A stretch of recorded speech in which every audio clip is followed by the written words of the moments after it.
आज तक लोगों को नहीं मालूम कि पूजन करने बैठते हैं तो सबसे पहले क्या करते हैं। पर सबसे पहला काम मंदिर में बिना पंडित के सबसे पहला काम कौन सा होता है? तो सबसे पहला काम होता है भगवान को धन्यवाद देना कि आज भी आपने मुझे इस मंदिर में आपका दीदार कराने के लिए, दर्शन कराने के लिए बोला। अगर पंडित साथ में होगा तो पहले वो मंत्र बोलेगा, स्वस्ति वाचन करेगा। स्वस्ति वाचन करने में उसको अर्थात भगवान के लिए भी प्रसन्नता और आपके लिए भी प्रसन्नता। पर आपके पास कोई ब्राह्मण नहीं, आपको कोई स्तुति नहीं आती, आपको कोई मंत्र नहीं आता, आपको कोई साधना नहीं आती, आपको कोई तप नहीं आता, पर आप इतना तो कर सकते हो कि भगवान के मंदिर में जाकर उनको धन्यवाद दे सकते हो कि तेरी कृपा है जो मुझे चलकर यहां तक बुला लिया, 2 कदम चलाया, यहां तक बुलाया, ये तेरी कृपा है। और बड़ी कृपा करी जो डलिया भर के पूजन का सामान भी लाई, बड़ी कृपा करी जो दूध भरकर भी लाई, बड़ी कृपा करी जो कलश भरकर भी लाई। कितने लोगों का फायदा है कलश भरकर मंदिर ले जाने में? देखिए जरा कितने लोगों का फायदा।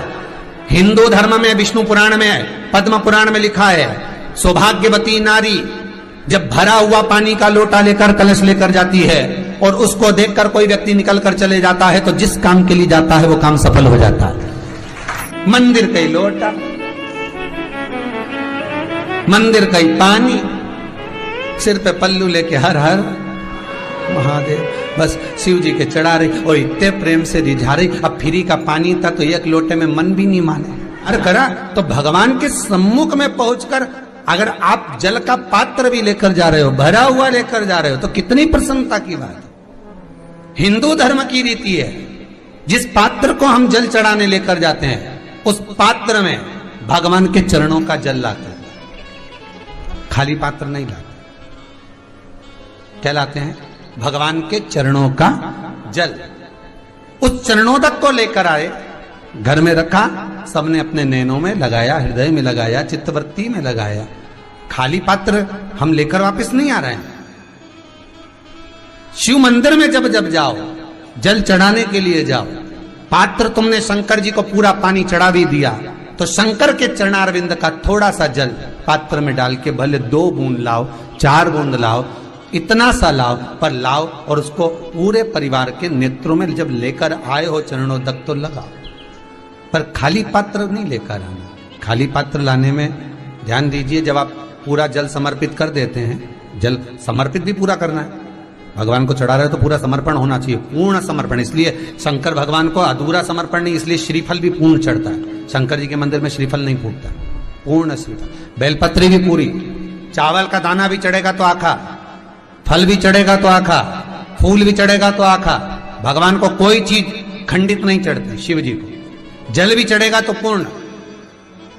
जिस जल को चढ़ाने के लिए लेकर गए उसको बचाकर नहीं लाना है शिव मंदिर में से, संपूर्ण भाग, क्योंकि भगवान के चरण की रज जब हमारे घर में प्रवेश करेगी तो हमारा आत्म कल्याण तो स्वतः ही हो जाएगा। शिव करुणा कर ही देंगे। पर कई लोगों की आदत रहती है, और आपने भी गलती करी होगी, गए होगे, चढ़ाकर भी आए होगे, पूरा पानी भी उंडेल कर आए होगे, चढ़ा भी दिया, छोड़ भी आए, पर लेकर नहीं आए होगे। कई लोग गलती कर जाते हैं और फिर बाद में कहते हैं हम तो इतने साल से पूजन कर रहे हैं, भगवान हमारी सुन ही नहीं दिया। तो भगवान के मैं तो तैयार बैठा, पर तू नवा के चली जाए, लेके तो कहीं जाए। तो भगवान थोड़ी ना कहेगा कि तू मेरे पास में आए तो मेरे चरण की रज लेकर जा। भगवान थोड़ी ना कहेगा कि मेरे पास में आकर तू ये लेकर जा। भगवान तो कहेगा मेरे पास में आया है, मांगना कुछ मत, बस मुझे जो स्नान कराया है मेरा चरणोदक लेकर जा, छीट दे पूरे घर में, संपदा भरना मेरा काम है। जहां मेरी चरण की रज पहुंच गई वहां संपदा स्वतः पहुंचती है, मैं वहां पहुंच जाता हूं।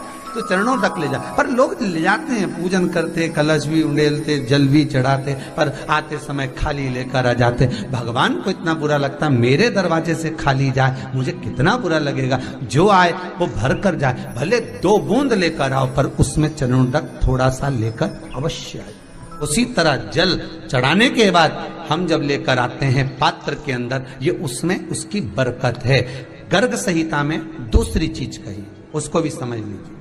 गर्ग संहिता में कहा गया, जब आप घर से जल लेकर जाते हो भरकर, तो ये सृष्टि की जितनी नदियां हैं, पृथ्वी पर जितनी नदियां विद्यमान हैं, जितने तालाब, जितने सरोवर, जितने कुंड, जितने विराजमान हैं, उन सारे तीर्थों का जल जब आप घर से लेकर निकलते हो तो वो तीर्थ का संपूर्ण जल आपके कलश में आ जाता है।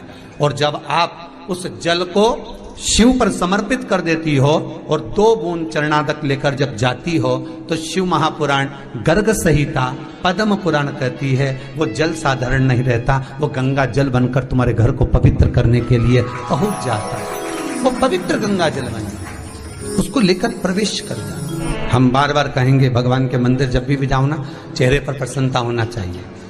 किसी से मिलने जाओ ना, चेहरे पर अगर प्रसन्नता नहीं और ऐसे ही पहुंच गए ना तो वो श्रेष्ठता नहीं मानी गई। तुम तुम्हारी बहन के घर जाओ, सती मैया जलकर भस्म क्यों हुई? माता सती के भस्म होने का कारण क्या था? सती को पिता पर जितना क्रोध आया उससे ज्यादा क्रोध सती माता को अपनी बहनों पर आया कि मेरी इतनी बहन, ये 60 की 60 बहन मेरे सामने खड़ी रही और मैं आई तो प्रेम से मुस्कुराई तक नहीं। आप किसी के यहाँ जाओ और कोई के यहाँ पहुंचे और जाते से ही आप उस पहुंचे और कहा जी जी राधे राधे, जय श्री कृष्णा, हर हर महादेव, श्री शिवाय नमस्तुभ्यम, ओम नमः शिवाय, आपने बोला और उसके चेहरे पर प्रसन्नता नहीं आया तो ऐसे घर में जाने से कोई फायदा है क्या? और आप किसी के यहाँ जा रहे हो तो आपके चेहरे पर भी प्रसन्नता होना चाहिए, सामने वाले को तो हो, आपके भी चेहरे पर भी।